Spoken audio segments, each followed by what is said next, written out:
مستورات کے کام کا مذاکرہ حضرت مولانا احمد بٹلہ صاحب سالانہ عالمی تبلیغی جو ڈرائیونگ بعد نماز عصر 11 مارچ 2021۔ ومن أحسن قولا ممن دعا إلى الله وعمل صالحا فقال إنني من المسلمين.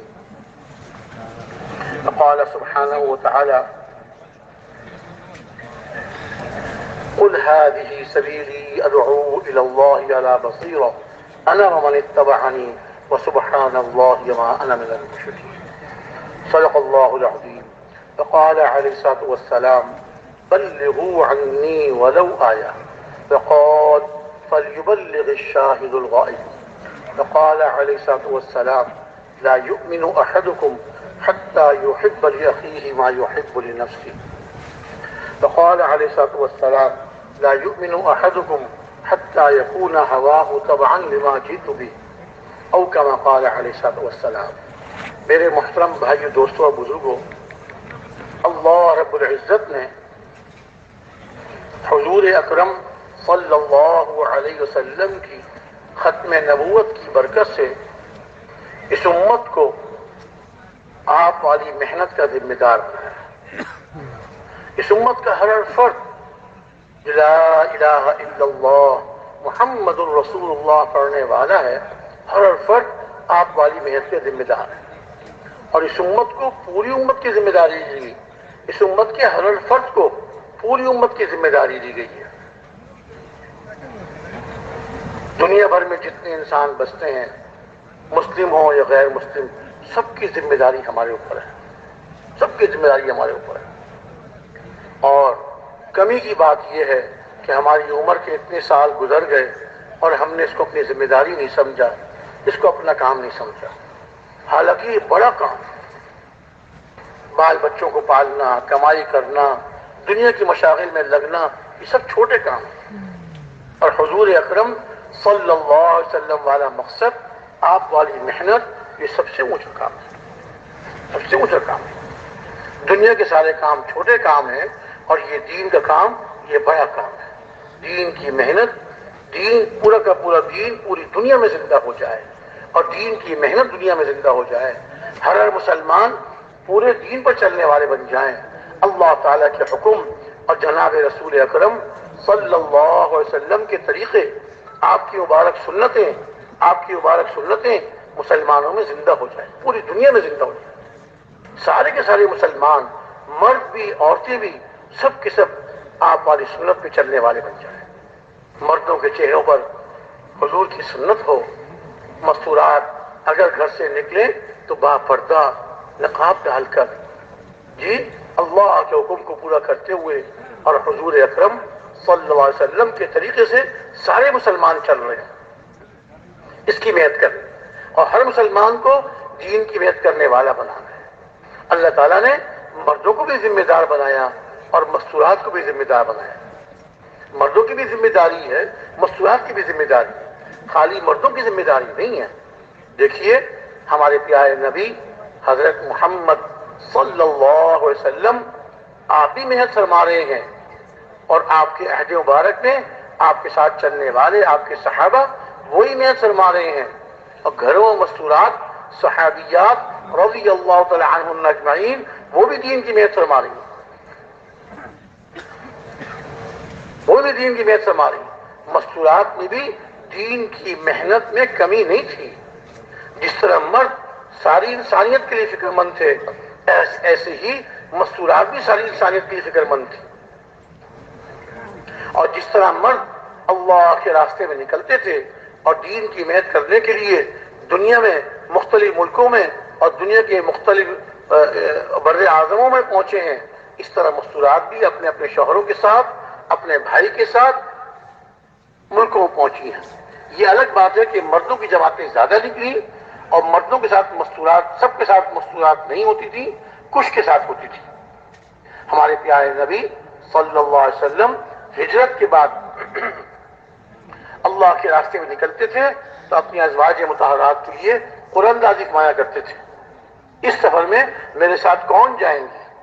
اگرچہ آپ پر واجب نہیں تھی قرآن اندازی، آپ کے لیے ضروری نہیں تھی، لیکن آپ اپنے ہماری امہات المؤمنین کی دل تعلیف قلب کے لیے آپ قرآن اندازی فرمایا کرتے تھے، اور جس کا نام نکل آتا ان کو اپنے ساتھ سفر میں لے جاتے تھے۔ ام المؤمنین حضرت عائشہ صدیقہ رضی اللہ تعالی عنہا کے دو سفر تو بڑے مشہور ہیں۔ ایک سفر میں آپ کا ہار گم ہو گیا اور افک کا واقعہ پیش آیا، منافقین نے نعوذ باللہ آپ پر تہمت لگا دی، آپ اس وقت سفر میں ساتھ تھی۔ اسی طرح دوسرے سفر میں بھی آپ کا ہار گم ہو گیا تھا اور نماز کا وقت آ گیا، پانی صحابہ کے پاس وضو کے لیے نہیں تھا اور آس پاس بھی کہیں قریب میں پانی نہیں تھا، صحابہ بہت پریشان۔ اللہ تعالیٰ نے تیمم کی آیات نازل فرما دی، صحابہ بہت خوش ہوئے اور حضرت ابوبکر صدیق رضی اللہ عنہ سے عرض کیا کہ آپ کا خاندان مبارک خاندان ہے، جب بھی امت کو دقت آئی اللہ رب العزت نے آپ کے ذریعے سے امت کے لیے آسانی پیدا فرما دی۔ تو اللہ تعالیٰ نے تیمم کی آیات نازل فرما دی۔ تو امہات المؤمنین حضور اقدس صلی اللہ علیہ وسلم کے ساتھ اسفار میں ہوتی تھی۔ تو یہ بات نہیں کہ مستورات سفر میں نکلتی نہیں تھیں، بلکہ نکلتی تھی۔ اور ہم حکایات صحابہ میں حضرت ام حرام رضی اللہ تعالیٰ عنہ کا واقعہ تو تعلیم کی حلقوں میں ہم پڑھتے رہتے ہیں، سنتے رہتے ہیں کہ حضور کی خالہ تھی، حضور صلی اللہ علیہ وسلم ان کے گھر میں تشریف لے جاتے تھے، وہاں جا کے آرام فرمایا کرتے تھے۔ ایک مرتبہ تشریف لے گئے، آرام فرمایا اور پھر آپ کی آنکھ کھلی، آپ مسکراتے ہوئے اٹھے۔ حضرت ام حرام رضی اللہ تعالیٰ عنہا نے عرض کیا کہ یا رسول اللہ، آپ مسکرا رہے ہیں، اللہ تعالیٰ آپ کو ہنستا مسکراتا رکھے، اضحک اللہ سنک، تو آپ کیوں مسکرا رہے ہیں؟ ارشاد فرمایا کہ مجھے خواب میں اپنی امت کی جماعت دکھائی گئی ہے، مجھے خواب میں اپنی امت کی جماعت دکھائی گئی ہے جو سمندر میں سفر کر رہی ہے اور اتنے اچھے لگ رہے ہیں، اتنے اچھے لگ رہے ہیں گویا کہ بادشاہ اپنے تخت پر بیٹھے ہیں، یعنی جیسے بادشاہ اپنے تخت پر بیٹھے ہوئے لوگوں کو اچھے لگتے ہیں۔ اور جیسے کہ ہم سنتے ہیں، اب تو عام طور سے بادشاہتیں نہیں رہیں، لیکن پہلے زمانے میں جو بادشاہ ہوا کرتے تھے وہ عمدہ زربرق لباس پہن کر، سر پہ تاج سجا کر، قیمتی تخت پر وغیرہ وغیرہ اپنے اہتمام سے بیٹھتے تھے اور بہت اچھے لگتے تھے، لوگ بہت ان پہ جو ہے رش کرتے تھے کہ ان کو بادشاہت ملی ہوئی ہے۔ ارشاد فرمایا کہ گویا کہ بادشاہ اپنے تخت پر بیٹھے ہوئے ہیں، جس طرح وہ اچھے لگتے ہیں اس طرح یہ لوگ اللہ کے راستے میں بحری سفر کرنے والے اچھے لگ رہے ہیں۔ فوراً عرض کیا کہ یا رسول اللہ، میری دعا فرما دیجیے کہ میں بھی اس جماعت میں ہوں، میں بھی اس جماعت میں ہوں۔ آپ نے ان کی دعا فرمائی اور فرمایا کہ تم بھی جماعت میں ہوں گی۔ پھر دوبارہ آپ لیٹ گئے آرام فرمانے کے لیے، دوبارہ آپ کی آنکھ لگ گئی اور پھر اٹھے مسکراتے ہوئے، پھر پوچھا کہ یا رسول اللہ آپ کیوں مسکرا رہے ہیں؟ فرمایا کہ مجھے خواب میں اپنی امت کی ایک اور جماعت دکھائی گئی جو اسی طرح سمندر میں سفر کر رہی ہے اور اتنے اچھے لگ رہے ہیں گویا بادشاہ اپنے تخت پر بیٹھے ہوئے ہیں۔ اب دوبارہ عرض کیا کہ یا رسول اللہ میری دعا فرما دیجیے، میں اس جماعت میں بھی ہوں۔ ارشاد فرمایا کہ نہیں، تم پہلی جماعت میں ہوگی۔ خاموش ہوئے۔ اب اندازہ فرمائیے کہ حضور کی خالہ بظاہر تو حضور سے بڑی ہوں گی عمر میں، اب حضور کی حیات میں کتنا سال آپ دنیا میں تشریف فرما رہے، اس کے بعد آپ کا وصال ہو گیا۔ حضرت ابوبکر صدیق رضی اللہ تعالیٰ عنہ کا زمانہ خلافت آیا، 2 سال چند مہینے، پھر ان کا انتقال ہو گیا۔ پھر حضرت عمر رضی اللہ تعالیٰ عنہ کا زمانہ خلافت آیا، ان کے زمانہ خلافت 10 سال اور چند مہینے، پھر ان کو شہید کر دیا گیا۔ پھر حضرت عثمان رضی اللہ تعالیٰ عنہ کا زمانہ خلافت آیا، ان کی خلافت کے زمانے میں حضرت معاویہ رضی اللہ تعالیٰ عنہ نے ان سے اجازت چاہی کہ اگر آپ اجازت دیں تو میں ایک لشکر ترتیب دوں جو سمندر میں سفر کرے اور شام کے ملک میں قبرص جزیرے میں یہ لشکر جائے اور اللہ کے دین کو وہاں زندہ کرنے کے لیے، اللہ کے کلمے کو بلند کرنے کے لیے یہ سفر کرے۔ حضرت عثمان جو اس وقت امیر المؤمنین تھے انہوں نے اجازت دے دی، چانچوں میں لشکر ترتیب دیا اور یہ حضرت ام حرام اپنے شوہر حضرت عبادہ بن صامت رضی اللہ تعالیٰ عنہ کے ساتھ اس سفر میں ساتھ تھی. اور لشکر یہ وہاں پہنچا قبرص جزیرے میں اور وہاں دین کی محنت فرمائی. وہاں کے رہنے والوں نے اسلام تو شروع میں نہیں لائے، صلح کر لی صحابہ سے. صحابہ نے وہاں انتظام فرمایا، اپنے ساتھیوں کو مقرر فرمایا حکومت میں اور مختلف انتظامات میں. اور اس کے بعد جو لشکر تھا واپس آنے لگا تو یہ حضرت ام حرام اپنے خچر پہ سوار ہونے لگیں. خچر پہ سوار ہوئیں سمندر کی طرف آنے کے لیے، تاکہ سمندر کے قریب پہنچ کر اپنے جہاز میں سوار ہوں اور مدینہ منورہ واپس جائیں. تو وہ خچر بچ کا اور یہ اس پہ سے گر پڑی، ان کے گردن کی ہڈی ٹوٹ گئی اور یہ اللہ کے راستے میں شہید ہو گئی. اور وہاں قبرص جزیرے میں ان کی خبر بن گئی. ایک جماعت نے آ کر سنایا کہ ہم شام کے ملک میں ہماری تشکیل ہوئی اور ہم قبرص جزیرے میں پہنچے اور ہم نے اپنی آنکھوں سے حضرت ام حرام رضی اللہ تعالیٰ عنہ کی قبر کی زیارت کی. آج تک ان کی قبر وہاں محفوظ ہے اور اس قبر پہ لکھا ہوا ہے ھذا قبر امرأۃ صالحہ ام حرام رضی اللہ تعالیٰ عنہ. یہ ایک نیک عورت حضرت ام حرام کی قبر ہے.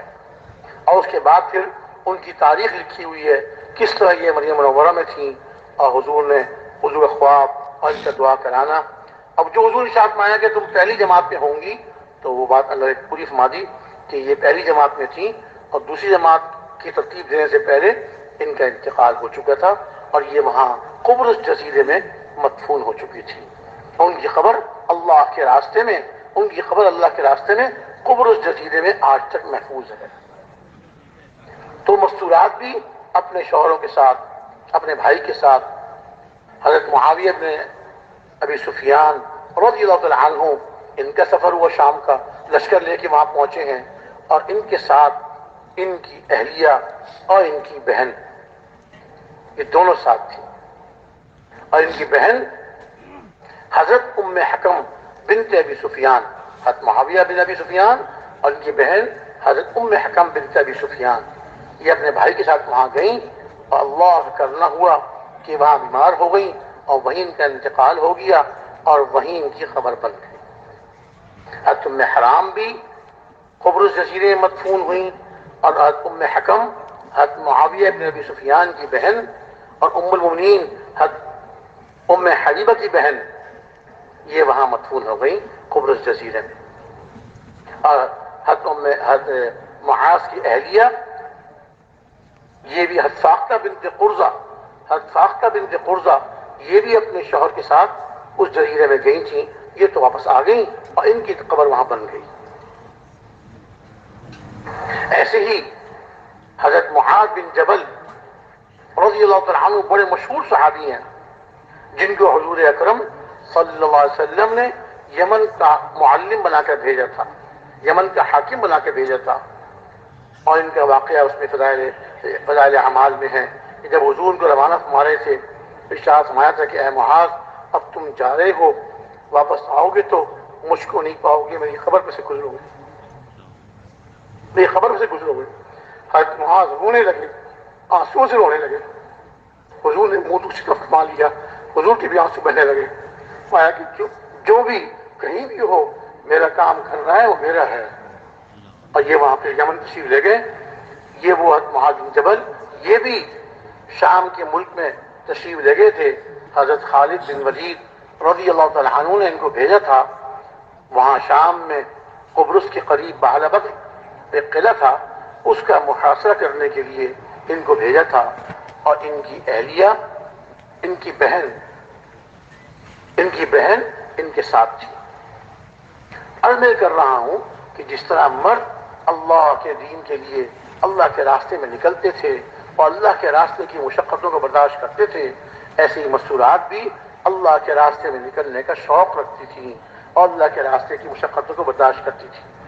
اور جس طرح صحابہ یہ یقین کر چکے تھے کہ یہ دین کی محنت کرنا اور دین پوری دنیا میں زندہ ہو جائے اس کی ذمہ داری ہمارے اوپر ہے، ایسی مستورات بھی یہ سمجھتی تھیں کہ اللہ کا پورا دین، اللہ کے احکامات اور حضور اکرم صلی اللہ علیہ وسلم کے طریقے اور آپ کی سنتیں پوری دنیا میں زندہ ہو جائیں، یہ ہماری ذمہ داری ہے۔ اور اس کے لیے مستورات بھی فکر مند ہوتی تھیں، اپنے مردوں کے ساتھ اللہ کے راستے میں نکلتی تھیں اور گھروں میں رہ کر بھی دعائیں کرتی تھیں اور اعمال میں مشغول رہتی تھیں، ذکر میں، تلاوت میں، دعاؤں میں، اور تہجد میں اٹھ کر امت کے لیے دعائیں فرمایا کرتی تھی۔ حضرات امہات المؤمنین رضی اللہ تعالی عنہن اجمعین ذکر میں، تلاوت میں اور تعلیم و تعلم میں مستورات ان کے پاس آتی تھیں اور آ کر مسائل پوچھتی تھیں۔ حضور اقدس صلی اللہ علیہ وسلم سے جو مسائل انہوں نے سیکھے ہوئے ہوتے تھے، خاص طور سے مستورات کے مخصوص مسائل، وہ امہات المؤمنین مستورات کو بتا دیا کرتی تھی۔ اور اسی طرح گھروں کی جو تعلیم ہوتی تھی وہ امہات المؤمنین مستورات کو سکھایا کرتی تھی۔ تو مستورات بھی، امہات المؤمنین بھی اور صحابیات بھی، جس طرح حضرت ام حرام رضی اللہ تعالیٰ عنہا کا قصہ حکایت صحابہ میں موجود ہے، اسی طرح حضرت ام شریک کا قصہ بھی ہم پڑھتے رہتے ہیں حکایت صحابہ میں، کہ گھروں میں جا کے مستورات کو دعوت دیا کرتی تھی۔ مکہ مکرمہ میں کفار شام و گھر میں آتے تو آ کر دیکھتے کہ گھروں میں جو ہے مستورات، ان کے جو بول بدلے ہوئے ہیں، ان کے جو باتیں بدلی ہوئی ہیں، اور یہ تو ایسی باتیں کر رہی ہیں کہ جس طرح یہ جو بے دین ہو جاتے ہیں، باپ دادا کے مذہب کو چھوڑ دیتے ہیں، نعوذ باللہ بے دین کہا کرتے تھے وہ لوگ، اس طرح کی باتیں کر رہی ہیں۔ یہ کون ہمارے گھروں میں آتا ہے ہمارے پیچھے اور ہماری مستورات کا ذہن خراب کر دیتا ہے؟ کھوج لگاتے حضرت ام شریک رضی اللہ تعالی عنہا کا نام آیا، اور اب سب جمع ہوئے کہ کیا سزا دینی چاہیے، یہ تو مکہ مکرمہ میں رہنے کے قابل نہیں ہے اور یہ ہماری عورتوں کو خراب کرتی ہے۔ اب حضرت ام شریک ذمہ داری سمجھتی تھی کہ دعوت دینا اور ایک ایک مستورہ کو اللہ کی طرف بلانا اور بے دینی سے ہٹانا، یہ جو مرد اور یہ مستورات اللہ کے منہ کو توڑ رہے ہیں، اس سے ہٹا کر اللہ کے احکامات پر اور جناب رسول اکرم صلی اللہ علیہ وسلم کے طریقوں پر لانا، اس لیے کہ انسانوں کی، ساری دنیا کے انسانوں کی کامیابی اللہ کے حکموں کی پورا کرنے میں اور جناب رسول اکرم صلی اللہ علیہ وسلم کے طریقوں پر چلنے میں ہے۔ اب انہوں نے جمع ہو کر یہ طے کیا کہ اس خاتون کو مکہ مکرمہ سے نکال دیا جائے، ملک بدر کر دیا جائے، اور جہاں سے شادی ہو کر آئی ہے اس کو وہیں بھیج دیا جائے۔ چند کافر مقرر کیے کہ اس کو لے جاؤ اور اس کو اس کے ماں باپ کے، اس کے میکے میں چھوڑاؤ۔ اب کفار کو جو ناراضگی تھی اور کفار کو جو صحابہ سے اختلاف تھا، وہ ان کی دعوت دینے کی وجہ سے تھا، ورنہ مکہ مکرمہ میں تو اور مذاہب والے بھی تھے، نصارہ بھی تھے اور دوسرے مذاہب والے بھی تھے، کفار والے کچھ نہیں کہتے تھے، بھئی تمہارا اپنا مذہب ہے، ہمارا اپنا مذہب ہے۔ لیکن صحابہ اور اسی طرح صحابیات رضی اللہ تعالیٰ عنہم اجمعین جو دعوت دیا کرتے تھے اور جن کی دعوت دینے سے کفر پہ چوٹ پڑتی تھی اور اللہ تعالیٰ حق کو زندہ کرتے تھے، حق زندہ ہوتا تھا اور باطل پہ چوٹ پڑتی تھی، اس سے کفار ناراض ہوتے تھے اور ان کی مخالفت کرتے تھے۔ اب یہ حضرت ام شریک اگر ایک جملہ فرما دیتی، اب آئندہ میں دعوت نہیں دیا کروں گی، تو کفار کچھ نہ کہتے ان کو، ملک بدر نہ کرتے ان کو، اپنے شہر مکہ مکرمہ سے نہ نکالتے۔ لیکن یہ ماشاءاللہ صحابیہ تھیں اور یہ سمجھ گئی تھی کہ یہ میری ذمہ داری ہے، مستورہ ہونے کے باوجود وہ ان کی اپنی ذمہ داری کو سمجھتی تھیں، اور کفار نے جب یہ طے کیا اس کو برداشت کرنے کے لیے تیار ہو گئی کہ میں مکہ مکرمہ جیسا مقدس اور پاکیزہ شہر چھوڑ سکتی ہوں، لیکن دعوت والی محنت نہیں چھوڑ سکتی۔ دعوت والی محنت جو میری ذمہ داری ہے، اللہ نے میرے ذمہ لگایا ہے، اس کو میں نہیں چھوڑ سکتی۔ چنانچہ وہ کفار لے کر چلے ان کو، اور اتنی سختی ان پر کی، اتنا ان کا ظلم روا رکھا کہ خود تو سواریوں پہ سوار تھے اور ان سے کہتے تھے پیدل چلو۔ اب عورت ذات کمزور اور پیدل چلتی تھی، عرب کی مکہ مکرمہ کی گرمی، سخت گرمی، گرم ریت، اس پر چلتی تھی پیدل، اور جب یہ کفار کہیں پر پڑاؤ ڈالتے تو خود تو خیمہ لگا کر اپنے خیمے میں جا کے آرام کھاتے پیتے آرام کرتے، اور ان کو باہر گرمی میں دھوپ میں چھوڑ دیتے۔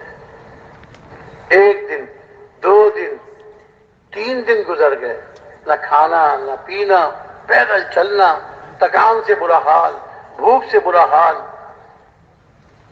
3 دن کے بعد ایسی حالت ہو گئی، اب ان کا انتقال ہوا۔ جب انتقال ہوا کفار کو بھی یقین ہو گیا کہ اب یہ بچنے والی نہیں ہے، اور خود ان کو بھی یقین ہو گیا کہ بس اب تو میں دنیا سے چلی جاؤں۔ جب پڑاؤ ڈالا، ان کو باہر دھوپ میں ڈال دیا، خود اپنے خیمے میں چلے گئے، کھایا پیا اور سو گئے۔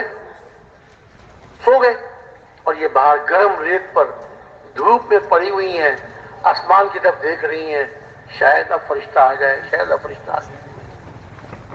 لیکن جب آدمی دین پر چلتے ہوئے اور دین کی محنت کرتے کرتے استقامت اختیار کرتا ہے، کوئی مشقت آ جائے، کوئی تکلیف آ جائے، اس کو اللہ کی رضا کے لیے برداشت کرتا چلا جاتا ہے، اللہ پاک پھر رحم فرماتے ہیں اور اللہ کی مدد کے دروازے کھل جاتے ہیں۔ اللہ کی مدد کے دروازے کھل جاتے ہیں۔ اب فرشتے تو آئے نہیں، اللہ تعالیٰ نے آسمان سے ان کے لیے جنت کا ٹھنڈا میٹھا پانی اتارا۔ آسمان سے ڈول اتر رہا ہے، آہستہ آہستہ آہستہ آہستہ نیچے آ رہے ہیں۔ یہ ڈول کو دیکھ رہی ہیں۔ جب ڈول ان کے قریب پہنچ گیا، اٹھ کے بیٹھ گئیں اور ڈول میں سے پانی پیا۔ بڑا ڈول تھا، کچھ پانی ان کے کپڑوں پہ گر گیا، کچھ پانی زمین پہ گر گیا۔ زمین پہ گرا تو جو ریت گرم تھی وہ ٹھنڈی ہو گئی، کچھ ان کے کپڑوں پہ گرا تو جو گرمی لگ رہی تھی وہ گرمی بھی لگنی ختم ہو گئی۔ اب وہ پانی، جنت کا پانی جو پیا، اللہ تعالیٰ نے اس کے اندر ایسی تاثیر رکھی تھی کہ اس پانی کے پینے کے بعد ان کی بھوک بھی ختم، ان کی پیاس بھی ختم اور ان کی تھکان بھی دور ہو گئی۔ حشاش بشاش تازہ دم ہو کے بیٹھ گئی، اور بعد میں فرمایا کرتی تھی کہ اللہ تعالیٰ نے اس پانی میں ایسی خاصیت رکھی کہ اس دن پانی پینے کے بعد مجھے موت تک پھر کبھی پیاس نہیں لگی۔ اللہ تعالیٰ نے میری پیاس ہمیشہ کے لیے بجھا دی۔ میں گرمی کے موسم میں دھوپ میں لیٹ جایا کرتی تھی، مجھے پیاس نہیں لگتی۔ تو جب بندہ اللہ کی راہ میں قربانی دیتا ہے اور جم جاتا ہے اللہ کے دین پر اور دین کی محنت پر، پھر اللہ کی مدد آتی ہے۔ کفار جب سو کے اٹھے، خیال تھا کہ ام شریک تو شاید مر کھپ ہوئی ہوگی، اس کو دفن کر دیں گے، ہم واپس چلے جائیں گے مکہ مکرمہ۔ باہر جو نکلے دیکھا تو حضرت ام شریک رضی اللہ تعالی عنہا حشاش بشاش کہنے لگے، ارے ام شریک، تو نے کہاں سے کھایا، تو نے کہاں سے پیا؟ اچھا اب سمجھے، ہم اپنے خیمے میں سو گئے اور تو نے ہمارے خیمے میں گھس کر ہمارا کھانا کھایا، ہمارا پانی پیا۔ فرمانے لگی، نہ میں تمہارے خیمے کے اندر گئی اور نہ میں تمہارا کھانا کھایا، نہ میں تمہارا پانی پیا، جا کر اپنے کھانے پینے کو دیکھ لو۔ اچھا، جب انہوں نے ڈول میں سے پانی پیا اور ان کی پیاس بجھ گئی، ان کی بھوک ختم ہو گئی، ان کی اللہ تعالیٰ نے اس پانی کی برکت سے اللہ تعالیٰ نے ان کی تھکان بھی دور کر دی۔ تو جیسے ڈول آسمان سے نیچے اترا تھا، ایسے ہی اللہ تعالیٰ کے حکم سے وہ ڈول واپس آسمان کی طرف چلا گیا۔ اب کفار اپنے خیمے میں بھاگتے ہوئے گئے، جا کر دیکھا تو ان کا کھانا، کھجور وغیرہ جو بھی کھانا تھا وہ جو کا توں رکھا ہوا ہے، پانی جو کا توں رکھا ہوا ہے، کسی نے اس کو ہاتھ نہیں لگایا۔ پھر باہر نکلے اور کہنے لگے، ام شریک، جب تو ہمارے خیمے میں نہیں آئی، ہمارا کھانا نہیں کھایا، پھر تو نے کہاں سے کھایا؟ یہ تیری حالت کیسے بدل گئی؟ انہوں نے سارا واقعہ سنایا۔ اللہ رب العزت نے ان کی استقامت، ان کے جمنے پر اللہ تعالیٰ نے ان کافروں کے لیے ہدایت کا دروازہ کھول دیا اور وہ کلمہ پڑھ کے وہ کافر مسلمان ہو گئے۔ یہ ہمارا کام محنت کرنا ہے اور اللہ کے راستے میں پھرتے پھرتے کوئی تکلیف آ جائے، کوئی مشقت آ جائے، اس کو اللہ کی رضا کے لیے برداشت کرنا ہے۔ اللہ پاک اس کو قبول فرما کر امت کے لیے ہدایت کے فیصلے فرمائیں۔ اللہ تعالیٰ قبول فرما کر امت کے لیے ہدایت کے فیصلے فرمائیں۔ تو میرے محترم بھائی دوست بزرگوں، ہم سب مردوں کی ذمہ داری ہے کہ جیسے ہم خود اللہ کے راستے میں نکلیں، اپنی مستورات کی بھی فکر کریں، ان کی ذمہ داری، یہ ذمہ داری بھی ہمارے اوپر ہے۔ دیکھیے، جیسے ہم اللہ کے راستے میں نکلتے ہیں، اللہ رب العزت اپنے راستے میں نکلنے پر ہم کو اپنے دین کی فکر نصیب فرماتے ہیں، اور پوری دنیا میں دین کی زندہ کرنے کا شوق اور ولولہ اور دین کے لیے محنت کرنے کا اللہ پاک ہمیں ایک جذبہ نصیب فرماتے ہیں. ایسی اپنی مصنوعات کو لے کے اللہ کے راستے میں جائیں گے, اپنی مصنوعات کو لے کے اللہ کے راستے میں جائیں گے, اللہ تعالیٰ ان کے دلوں میں بھی دین کی محنت کرنے کا شوق اور جذبہ اور صحابیات کی طرح اور امہات المومنین کی طرح رضی اللہ تعالی عنہم اجمعین, ان کی طرح ہماری مصنوعات کے دلوں بھی دین کا اور دین کی محنت کا شوق پیدا ہوگا. یہ ہماری ذمہ داری ہے, ہماری ذمہ داری ہے. اگر اپنی مصنوعات کی ہم نے فکر نہ کی, ان کے دین کی, ان کی نماز کا, ان کی نمازوں کو کیا حال ہے, قرآن پاک پڑھتی ہیں کہ نہیں پڑھتی, اللہ کا ذکر کرتی ہیں کہ نہیں کرتی, اللہ کے حکموں پہ چل رہی ہیں کہ نہیں چل رہی. دیکھیے ہمارے گھروں میں دین آ جائے, ہمارے گھروں میں ہمارے بچے دیندار بن جائیں. اس کے لیے ضروری ہے کہ ہماری مستورات کا ذہن دین والا ہو, ہماری مستورات کا ذہن دین والا ہو. دیکھیے مرد تو صبح کو اپنے کام پر چلے جاتے ہیں, شام کو اپنے کام سے واپس آتے ہیں, دن بھر بچے کس کے پاس رہتے ہیں بھائی؟ مستورات کے پاس, اپنی ماؤں کے پاس, اپنی بہنوں کے پاس. تو اگر ہماری مستورات, ہماری بیویاں, ہماری بہنیں, ہماری بچیاں, ان کا ذہن دین کے مطابق ہوگا, اللہ کے حکم پر چلنے کا جذبہ ہوگا, تو ہمارے بچوں کا ذہن بھی وہی بنے گا.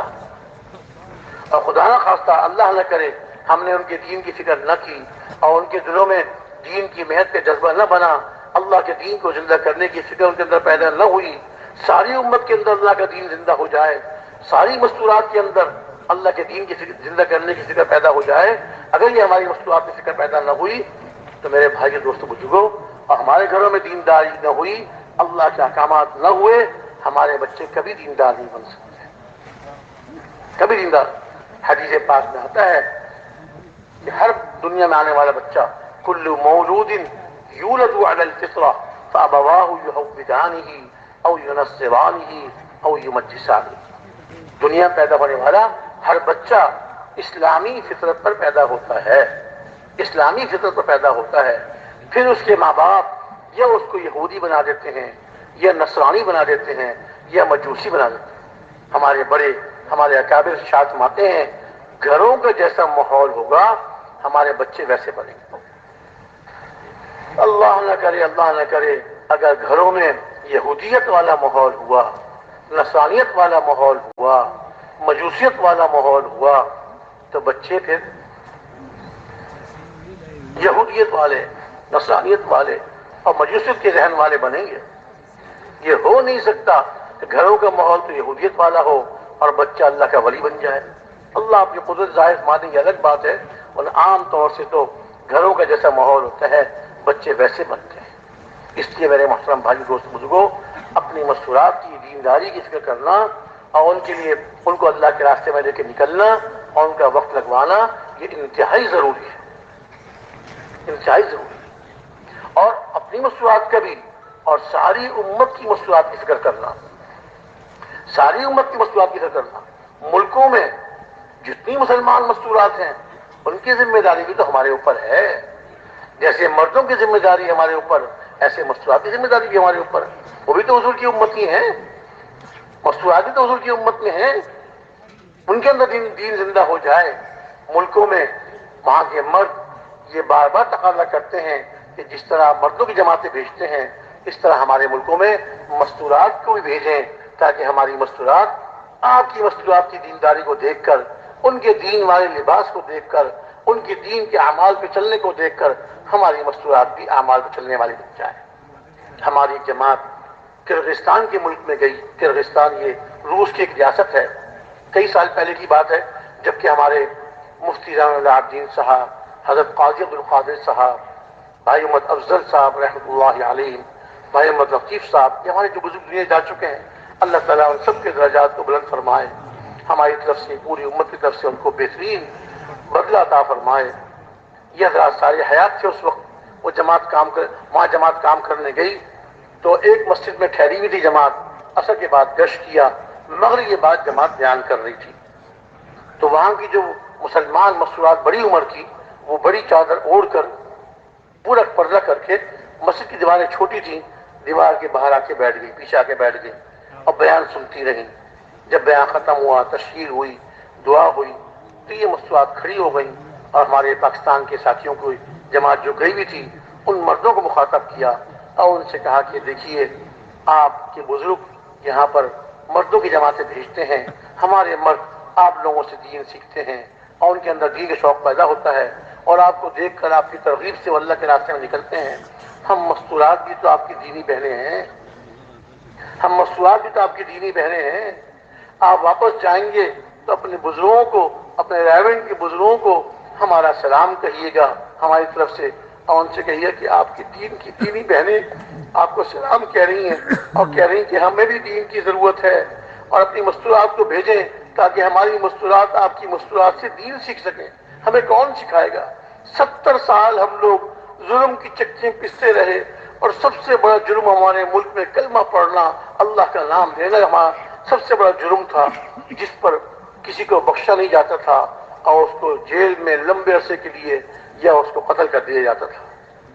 اللہ نے ہمیں توفیق عطا فرمائی، جیسے کیسے بھی ہم نے اپنے دین کو، کلمے کو باقی رکھا۔ اب ہم مستورات کس سے دین سیکھیں گی؟ اس لیے ہمارے اپنے بزرگوں کا ہمارا سلام کہیے گا، آپ لوگ ہی بزرگ ہیں، ہمارے ہی بڑے ہیں، ہمارے بزرگ ہیں، اور ان سے کہیے آپ کی دینی بہنیں کہتی ہے کہ ہماری جماعت بھیجیں مستورات کی۔ یہ جماعت واپس آئی، اللہ کی شان جب واپس آئی تو یہاں رائیونڈ میں ماہانہ مشورہ چل رہا تھا، ہمارے سارے بزرگ جمع تھے۔ یہ جماعت پہنچی واپس اور اس نے آ کے ماہانہ مشورے کی مجلس میں سب بزرگوں کو وہاں کی کارگزاری سنائی اور وہاں کی مستورات کا احترام پہنچایا۔ ہمارے بزرگوں کی گردنیں جھک گئی، آنکھوں سے آنسو بہنے لگے اور فرمایا کہ ہماری بہنیں صحیح کہتی ہیں، ہماری دینی بہنیں صحیح کہتی ہیں، ان کی بھی ہم فکر کرنی ہے، ان کی بھی ہم فکر کرنی ہے۔ اور پھر انہوں نے کہا کہ ابھی جماعت بناؤ، ابھی جماعت بناؤ، اسی مجلس سے جماعت بناؤ۔ تو الحمدللہ اسی مشورے کی مجلس میں جماعت بن گئی۔ پھر بزرگوں نے فرمایا کہ جو جماعت کام کر کے آئی ہے اس کے بھی 1 یا 2 ساتھی اپنی مستورات کو لے کے اس جماعت کے ساتھ جائیں۔ تو وہ 2 ساتھی جو ہے دوبارہ اس جماعت میں گئے اور وہ جماعت وہاں مستورات کو لے کر گئی اور اللہ نے ان سے خوب کام لیا، خوب کام لیا، اور اللہ کا شکر ہے کہ وہاں کی مستورات نے خوب دین کو لیا اور نمازیں سیکھی، نمازیں، اور کتنی مستورات پردے میں آ گئی۔ اس طرح مختلف ملکوں سے خطوط بھی آتے ہیں، ہماری جماعتیں جاتی ہیں، زبانی بھی ان کے مرد کہتے ہیں کہ اپنے یہاں سے مستورات کی جماعتیں بھیجیں تاکہ ہماری مستورات میں دینداری آئے اور ان کی آخرت بن جائے، ان کی آخرت بن جائے، وہ اللہ کو راضی کرنے والی بن جائیں، ورنہ ہماری مستورات کی آخرت تو تباہ ہو رہی ہے۔ کون ان کو بتائے گا؟ کون ان کو بتائے گا؟ تو میرے محترم بھائی، دوست، بزرگوں، اپنی مستورات کا ہم وقت لگوائیں، اپنے گھروں میں ہم تعلیم کے حلقے قائم کریں اور اہتمام کے ساتھ گھروں میں تعلیم کے حلقے ہوں اور گھروں میں دین کی باتیں ہو رہی ہوں، دین کی باتیں ہو رہی ہوں اور دین کے مذاکرے ہو رہے ہوں، اور مستورات اللہ کے ذکر میں، قرآن پاک کی تلاوت میں اور اعمال میں اپنے وقت کو لگا رہی ہوں۔ گھر کے کاموں کو مختصر وقت میں کر کر باقی سارا وقت اعمال میں لگائیں۔ لیکن یہ جبھی ہوگا جب کہ ہماری مستورات کا بھی ذہن بنا ہوا ہوگا، اور ہمارے گھروں کے ماحول ایسے نہیں ہیں، ہمارے گھروں کے ماحول آج ایسے نہیں ہیں کہ ہماری مستورات گھروں کے ماحول میں رہتے ہوئے دیندار بن جائیں اور دین کی فکر پیدا ہو جائے۔ اس کے لیے تو ہمیں اپنے گھروں کو چھوڑ کر اپنی مستورات کو لے کر اللہ کے راستے میں نکلنا ہوگا اور ان کا وقت لگوانا ہوگا، تو انشاءاللہ پھر ان کے اندر دین کی فکر پیدا ہوگی اور دین کے اعمال کا شوق پیدا ہوگا۔ تو ہمارے کون سے بھائی ایسے ہیں کہ جنہوں نے اپنی مستورات کے 15 دن لگوا لیے؟ ذرا ہاتھ اٹھا کے دکھائیں۔ اوہو، بہت تھوڑے ہاتھ اٹھے۔ ہمارے حضرت مولانا احسان صاحب مدثر العالی جب جماعتیں یہاں آتی ہیں ان سے پوچھتے ہیں اپنی مستورات میں کتنا وقت لگوایا؟ تو ان کا وقت تو نہیں لگوایا۔ بات ہے کہ آپ خود تو الحمدللہ ملک کے اندر پھر رہے ہیں اور ملک کے باہر 7 مہینے کے سال کے لیے جا رہے ہیں، یعنی گویا آپ خود تو تبلیغ کے آسمان پہ اڑ رہے ہیں، اور اپنی مستورات کو آپ نے اتنا بھی موقع نہیں دیا کہ وہ تبلیغ کی زمین پہ چلنے والی بن جائیں، سروزہ بھی نہیں لگوایا۔ اچھا اتنا بتا دیجئے کہ آپ میں سے کتنے بھائی ایسے ہیں جنہوں نے اپنی مستورات کے سروزے لگوائے؟ الحمدللہ، یہ تو کچھ ہاتھ الحمدللہ کافی ہاتھ اٹھ گئے ہیں۔ لیکن بھائیوں سے روزہ کافی نہیں ہے. 3 سے روزے لگ جائیں، 4 سے روزے لگ جائیں، پھر اپنی مصنوعات کو لے کے 15 دن کے لیے تشکیل کروائیں. 15 دن لگ جائیں پھر چلے کے لیے لے کر آئیں ان کو. چلہ لگ جائے تو پھر انشاءاللہ اپنے مرکز کی شورا والوں کے مشورے سے 3 مہینے کے لیے ملکوں میں لے کر جائیں. جس طرح اللہ تعالیٰ ہم سے کام لیں، پوری دنیا کی ہمارا عزم ہے کہ وہی آپ سب کو پوری دنیا میں جانے کا عزم ہے کہ نہیں بھائی؟ سب کا عزم ہے نا بھائی؟ پوری دنیا میں جائیں گے، اللہ کے دین کو زندہ کریں گے انشاءاللہ. اسی طرح بھائی جس طرح ہم سب کا پوری دنیا میں جانے کا عزم ہے، اس طرح اپنی مستورات کے لیے بھی عزم کریں کہ اپنی مستورات کو بھی لے کر انشاءاللہ پوری دنیا میں جائیں گے. بتائیے کون کون سے بھائی تیار ہے پوری دنیا کی مستورات کو لے جانے کے لیے؟ سب تیار ہیں انشاءاللہ. دیکھیے یہ آپ نے ہاتھ اٹھائے ہیں، عزم کیا ہے، یہ اللہ سے وعدہ کر رہے ہیں آپ لوگ. اب اس کے لیے اپنی تیاری کرنی، مستورات کا وقت لگوانا، 6 روزے لگوانا، 15 دن لگوانا، پھر چلہ لگوانا، اور پھر اس کے بعد ترتیب آپ کو مرکز والے بتا دیں گے. اتنا وقت نہیں کہ میں تفصیل عرض کروں، یہ تو آپ کو ترتیب معلوم ہو جائے گی. ان کے خواہش پورے کرا کر پھر ان کو جو ہے ملکوں میں لے کر جائیں. اور انشاءاللہ تعالیٰ جس طرح ہم ملکوں میں جاتے ہیں، اللہ تعالیٰ ہمارے ذریعے سے اللہ تعالیٰ لوگوں کو ہدایت نصیب فرماتے ہیں. ہدایت تو اللہ ہی دیتے ہیں، ہم نہیں دیتے. ہم تو محنت کرتے ہیں ٹوٹی پوٹی، ہے پتہ ہم کیسی محنت کرتے ہیں؟ ٹوٹی پوٹی محنت کرتے ہیں. اللہ تعالیٰ قبول فرما کر لوگوں کی ہدایت کا ذریعہ بناتے ہیں. ایسے ہی اپنی مستورات کو لے کے جائیں گے تو اللہ تعالیٰ مردوں کی بھی ہدایت کا ذریعہ بنائیں گے، اور انشاءاللہ تعالیٰ ہماری مستورات کے ذریعے سے اللہ پاک مستورات کو بھی ہدایت کا ذریعہ بنائیں گے انشاءاللہ. سب تیار ہیں نا انشاءاللہ؟ ہاں. اب درخواست یہ ہے کہ مغرب کی اذان میں تھوڑا وقت رہ گیا، میرے خیال میں 15-17 منٹ رہ گئے.